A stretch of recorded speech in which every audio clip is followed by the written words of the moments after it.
Ayun. Let's all welcome the almighty Pablo. Magandang gabi po sa inyo lahat. Ako po si Pablo. Kamusta ka naman kayo?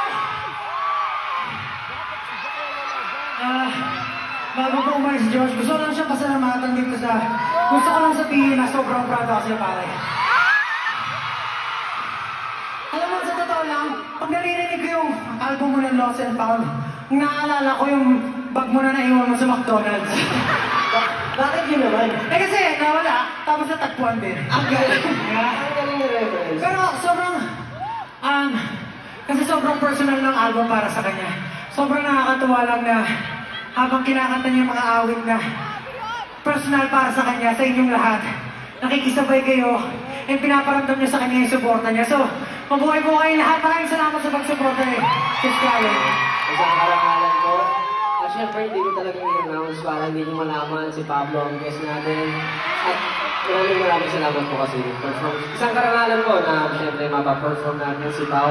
Pero alam niyo, napakabait kasi ni Pao kaya talaga namang hindi na yun question. Talagang pagbibigyan niya tayo sa lahat ng ating request. Alam mo, Kuya Josh Cullen, ikaw rin naman mabait. Bastos ka. Ang bait-bait mo talaga. Ikaw bata ka, bastos ka. Pero napakahusay. Kumanta siya ng High Note ni Stel, di ba? Lupit, di ba? Diyos ko po. Tsaka High Note ni Justin, let's go! Na-pressure nga ako din eh. Pero yung syempre yung mga kapatid namin. Ay!